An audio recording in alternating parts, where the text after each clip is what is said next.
Que vous allez bien, que tout se passe bien pour vous, que cette fin de semaine s'annonce plutôt bien pour le week-end à venir. Donc aujourd'hui je vais vous parler de la process communication. Donc c'est le thème aujourd'hui du Facebook Live que j'ai souhaité aborder avec vous. Alors pourquoi parce qu'en fait la process communication c'est vraiment un outil de découverte de sa personnalité, vraiment de la découverte de soi-même. Et c'est surtout après un outil simple de communication avec les autres. Et du coup, ça a une part assez importante sur votre management. Donc la process comme c'est vraiment un outil voilà, pour pouvoir réussir à se faire comprendre des autres, pour ne pas se retrouver dans de la mécommunication comme il arrive souvent, et aussi pour vous éclairer sur le fait que des fois, en fonction des gens, même si vous utilisez le même vocabulaire, vous n'allez pas avoir les mêmes réactions. Et c'est comment vous pouvez, avec cet outil, les outils de la ProcessCom, motiver vos collaborateurs, déléguer auprès de vos collaborateurs, en fonction de leur personnalité, sur quel curseur vous pouvez appuyer en fonction de qui ils sont. Alors je vais m'expliquer un petit peu plus précisément. Donc la process communication, vous avez au démarrage donc 6 typologies. Donc ces typologies se découvrent par un test de ProcessCom très simple, qui, en fonction des réponses que vous allez donner sur différents items, vous allez pouvoir du coup définir votre personnalité. Et à partir de ça, vous allez ensuite pouvoir voir aussi là où vous en êtes actuellement et voir après comment vous pouvez identifier chez les autres. Alors l'idée, c'est pas de passer au radar tout le monde, parce que l'idée, c'est de rester dans une relation assez naturelle avec vos collaborateurs, mais c'est comment, si vous identifiez certains repères, vous dire tiens, c'est peut-être un tel type de personnalité, donc lui, si je veux motiver ou si je veux le mobiliser sur un projet, il faut que je sois efficace, court, clair, concis, alors qu'un tel, il va falloir que j'amène les choses autrement parce qu'elle n'est pas sur la même personnalité, la même typologie. Donc il y a 6 personnalités que je vais vous présenter. Le test de ProcessCom, donc l'idée c'est vraiment que vous puissiez le réaliser de manière la plus spontanée possible pour pouvoir définir en fait ce qu'on appelle votre socle, votre base. En fait, on arrive tous avec une typologie de base, c'est notre nature. C'est vraiment le socle de la pyramide que représente la process communication. Et cette base, en fait, elle bouge peu, c'est votre naturel. C'est votre socle, on l'appelle la période, le socle de base. Donc les 6 personnalités, vous avez l'empathique, le travailloman, le persévérant, le rebelle, le rêveur, et vous avez le promoteur. Donc vous vous doutez bien que déjà avec ces 6 typologies, on ne va pas s'adresser de la même manière à ces personnes, et puis vous avez bien sans doute identifié que leur comportement, leur relation aux autres, leur relation au challenge, leur relation au travail est déjà complètement différent par rapport aux autres, rien que déjà avec le nom des personnalités. Donc la process communication pour vous en tant que personne, l'idée c'est de faire le test et d'identifier sur quelle base vous vous trouvez. Et puis ensuite, pourquoi pas l'utiliser comme outil de communication de votre management. Et du coup, en fonction de ça, avec ces typologies, vous pouvez aussi aménager du coup votre vocable. Voilà pour la présentation de la process communication dans son ensemble.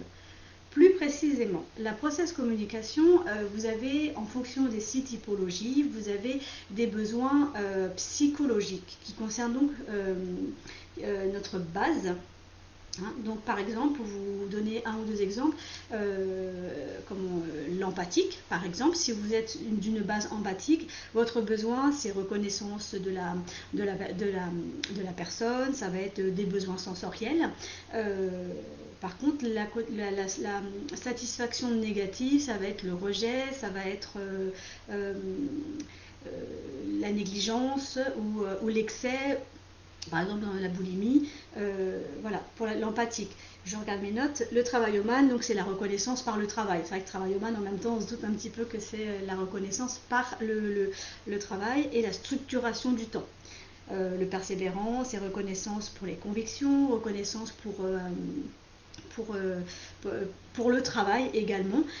Voilà, donc chaque personnalité ont un besoin ou des besoins psychologiques. Donc une fois que vous avez identifié la vôtre, vous pouvez également identifier votre besoin psychologique.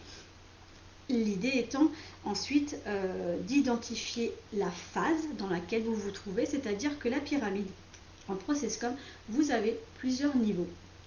Les niveaux qui suivent et principalement celui d'après qu'on appelle deuxième degré, donc la base premier degré, la phase deuxième degré.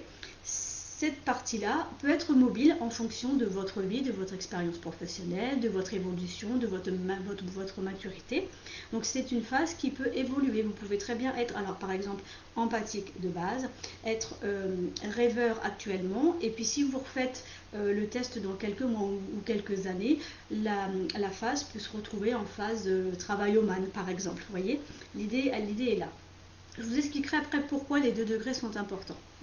Donc la ProcessCom, voilà, vous avez la base, la phase actuelle, et c'est intéressant pour vous d'identifier ces 2 socles-là dans un premier temps.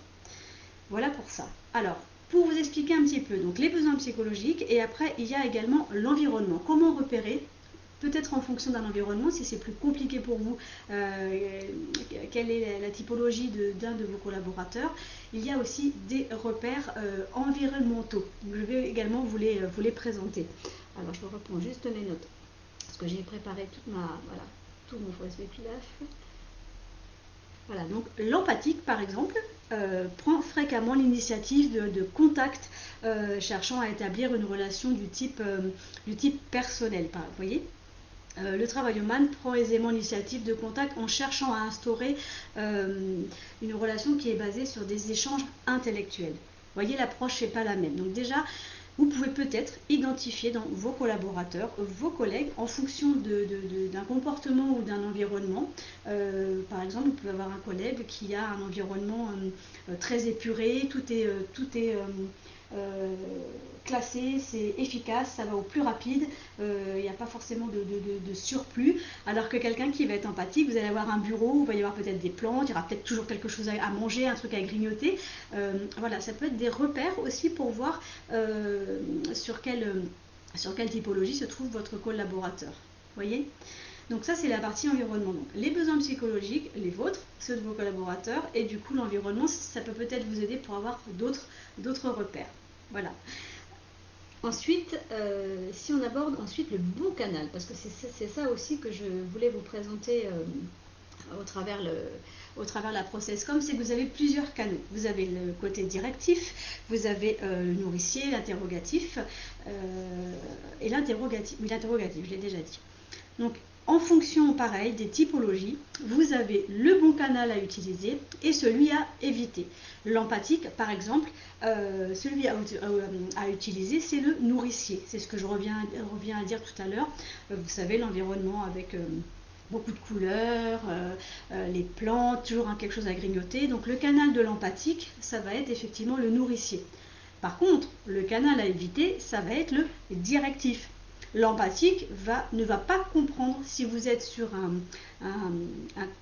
conseil ou sur une demande trop directif. L'empathique, il va commencer à se demander mais qu'est-ce que j'ai fait, elle en a après moi, oh là là, et elle va s'auto-évaluer, oh là là, je trouve pas mes mots. En tout cas, elle va commencer à ruminer, excusez-moi, et se remettre en question, alors qu'en fait, vous n'en avez pas du tout après elle. Vous n'avez pas non plus cherché à l'attaquer. C'est juste que le canal directif pour quelqu'un qui est empathique ne fonctionne pas. Alors pour chaque typologie, bien sûr, vous avez le canal à utiliser et le canal à éviter.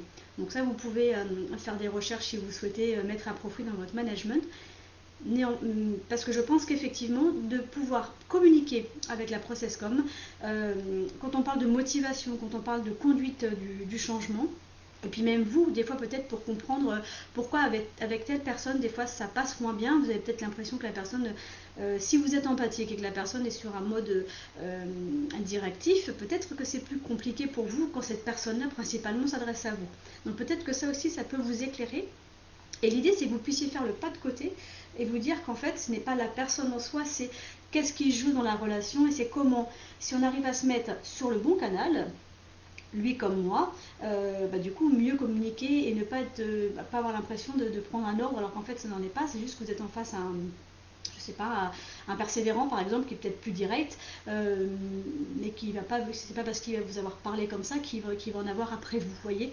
Donc c'est vraiment des clés de lecture pour vous, pour votre management et vos collaborateurs aussi en parallèle, hein. C'est vraiment, vraiment important. Donc la ProcessCom peut vous éclairer, peut être un vrai pilier sur cette partie-là. J'espère que vous me suivez. Donc j'ai parlé de ce qu'était la ProcessCom pour vous, pour votre management, les besoins psychologiques, l'environnement et le bon canal, effectivement, pour se faire comprendre, parce qu'effectivement on n'est pas tous câblés pareil, et en fonction de la manière où vous allez vous exprimer, c'est plus ou moins bien reçu. Vous pouvez aussi des fois vous trouver face à un collaborateur en fait que vous n'arrivez pas du tout à mobiliser. Et souvent on ne réfléchit pas en fait si on est venu vraiment passer le bon message sur le bon canal justement. Si vous avez par exemple une typologie de type rêveur, c'est pareil, il y a des spécificités, voilà, il y a des choses à mettre en place pour accompagner le rêveur, pour pas qu'il s'égare sur une échéance, sur le contenu de quelque chose que vous lui avez demandé. Donc voilà, c'est toutes ces clés que la ProcessCom peut vous apporter. Donc identifiez-vous, voyez un petit peu vous vos besoins et peut-être que ça amènera un éclairage, et puis vous pouvez repérer en fonction, voilà, de l'environnement, et peut-être après ajuster votre canal de communication pour peut-être réduire les tensions ou les éviter. Donc c'est vraiment un réel levier. On peut aussi coacher par la ProcessCom. Moi ça m'arrive avec certains de mes clients, parce que voilà, moi je ne suis pas forcément toujours de la même base que mes clients, et du coup pour pouvoir bien réussir à les motiver, il faut identifier, alors l'idée c'est pas d'aller faire un test avec chacun de vos collaborateurs, mais on arrive à avoir des petites clés dans la relation, dans le quotidien, et voir ce qui se passe. Voilà pour la partie ProcessCom. Ce que la ProcessCom aussi peut vous permettre d'amener, et là elle fait du lien avec d'autres méthodes, hein, l'analyse transactionnelle ou même l'approche systémique. Dans la ProcessCom, on fait du lien entre vos besoins psychologiques et puis les croyances qu'on nous a plus ou moins implantées pendant l'enfance et nos habitudes depuis toujours. Donc vous avez ce qu'appelle la ProcessCom des drivers. Les drivers, il y en a 5. Vous avez soit parfait, fais plaisir, sois fort, fais des efforts, et vous avez dépêche-toi. Alors dépêche-toi, il est transversal, il n'est pas forcément rattaché à une personnalité, hein, il y a un type de personnalité. Par contre les 4 autres, vous pouvez les retrouver plus prononcés dans une typologie de ProcessCom que dans une autre. Ça dépend en fonction de la typologie que vous êtes en fait, hein. Et en fait ce qui se passe avec ces drivers, si vous êtes dans une relation, si vous avez un conflit, s'il y a une personne avec laquelle ça passe toujours plus ou moins bien, c'est qu'à un moment donné ça vient réactiver un driver chez vous, on appelle ça réactiver un scénario.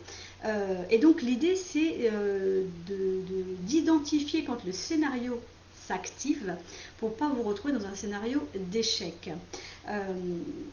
En fait, la personne dans la relation peut symboliquement vous rappeler une injonction parentale ou ancienne ou d'une histoire passée, et ça réactive en fait, dans la façon que vous allez avoir de rentrer en relation avec cette personne ou de gérer un échange, une discussion. Ça vient réactiver cette espèce de posture, comme si vous étiez encore sur cette posture de passé. Je donne un exemple plus concret.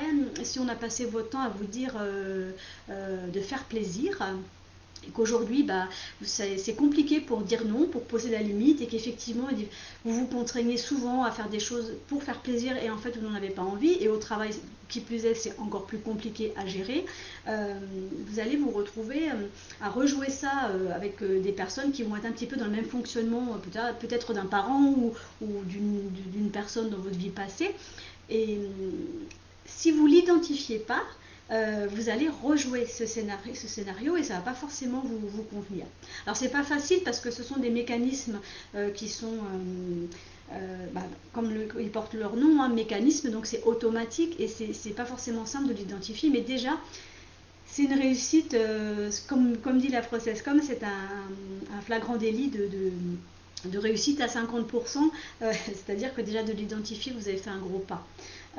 Ça vous permet de réajuster, de ne pas répéter, de ne pas rejouer dans des relations professionnelles des choses qui remontent à des histoires personnelles et qui plus est que vous voudriez peut-être clôturer à un moment donné et qui se rejouent simplement dans la relation au travers ce driver-là.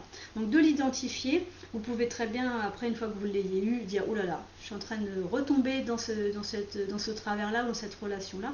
C'est comment je vais réussir à le gérer ?» Pour le gérer, vous devez aller nourrir, et on en revient à ce que je disais au départ, à nourrir vos besoins psychologiques. Si vous êtes d'un style empathique et que vous avez besoin de reconnaissance, par exemple, et ben vous allez avoir besoin d'aller nourrir ça, parce que c'est cette partie-là qui fait que vous redéclenchez vos drivers et du coup vous retombez à chaque fois dans le scénario qui ne vous convient pas. Il faut que vous puissiez prendre confiance en vous. Vous voyez, sinon ça se rejoue systématiquement. Qui plus est, lors de temps de stress, de gestion du stress, où le stress se met en route, ce qu'il faut savoir, c'est que le premier niveau de stress, c'est pour ça que je parlais de degrés tout à l'heure sur la phase de base. Quand vous êtes à un premier niveau de stress, c'est justement le driver qui est rattaché à la typologie de la base. Donc si c'est l'empathique, ça va être par exemple le fait plaisir. En cas de stress de premier degré, donc un tout petit stress de départ, vous allez réactiver aussi ce driver-là et du coup vous allez... ça rejoint ce que je viens de dire juste avant, rejouer aussi le fait plaisir alors que vous n'en avez pas envie et que ça va être compliqué du coup d'aller dire non. Donc c'est vraiment le temps de vous poser, de regarder, d'aller faire un focus vraiment sur ça et de voir comment vous pouvez faire autrement. En cas de deuxième degré de stress, donc la phase actuelle et non plus la base, en cas de deuxième niveau de stress, c'est le driver qui est rattaché à la au deuxième niveau, donc à la phase actuelle, qui se déclenche. Alors imaginons que vous soyez un ou une empathique et que vous soyez dans une phase actuellement, je ne sais pas, travaillomane travaillomane ou persévérant, peu importe. En cas de stress de deuxième degré, donc là il y a plus de pression, vous êtes monté d'un cran. C'est le driver qui est rattaché au travaillomane ou au persévérant qui va se déclencher. Et là, ce qu'il faut savoir, c'est que si vous déclenchez l'un des deux, après il faut vraiment approfondir la partie ProcessCom, mais si vous déclenchez un driver du deuxième niveau persévérant par exemple, vous allez du coup porter le masque de l'attaquant. Deuxième degré, vous passez sur le masque de l'attaquant, et là vous allez vous retrouver sur un autre niveau relationnel, alors déjà qui sera sans doute pas vous, et qui plus est sur quelque chose de très de très tendu, et c'est donc le deuxième niveau qui prend le degré, qui prend le driver, et vous vous retrouvez dans un stress de deuxième niveau d'un driver qui n'est pas le vôtre, et du coup les deux combinés, ça vous fait une recette explosive. Donc c'est comment réussir à désactiver avant que ça commence le niveau 1 avant de passer au niveau 2 pour pas vous retrouver dans quelque chose qui vous correspond pas et puis surtout vous trouvez mal, parce que le masque de l'attaquant après c'est on reprend le contrôle, on se rigidifie, on ne délègue plus, et puis du coup on est dans des relations beaucoup des relations jugeantes, parce qu'en fait vous allez dire bah oui, faut tout faire par soi-même, ou on ne peut compter que sur soi, ou voilà, pour la partie de la typologie concernée. C'est pas toutes les typologies, toutes les personnalités de ProcessCom qui ont cette réaction là. En fonction de chaque typologie, vous pouvez retrouver soit le masque de l'attaquant, soit le masque du géniard pour le style empathique. Voilà, vous avez plusieurs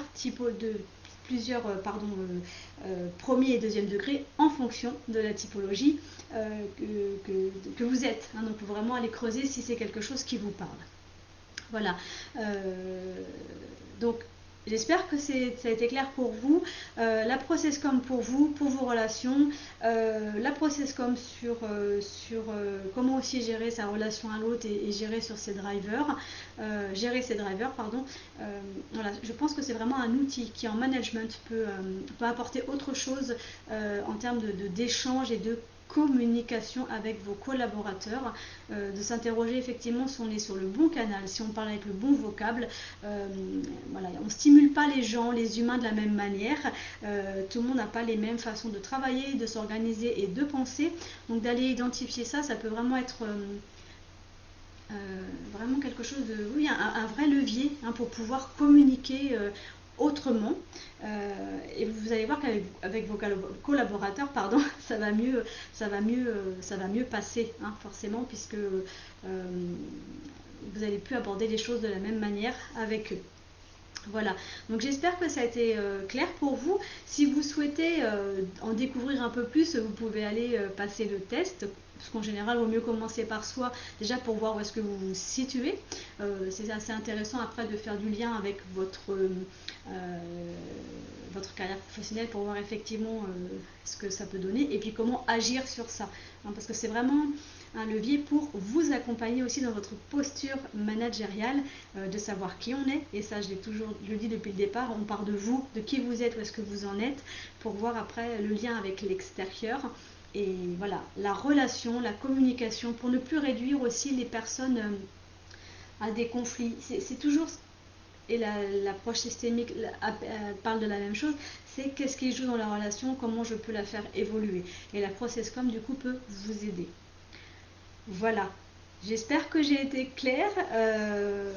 N'hésitez pas à me laisser des commentaires ou à me poser des questions si vous en avez besoin, s'il y a des choses qui ont été trop rapides.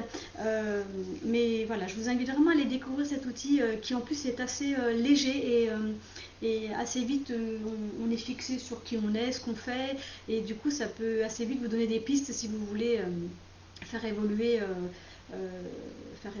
voilà, la relation à l'autre et votre management avec vos collaborateurs. Voilà, donc en attendant, je vous souhaite un bon après-midi, je vous souhaite aussi un bon week-end puisqu'aujourd'hui nous sommes vendredi, et je vous dis à très bientôt. Au revoir.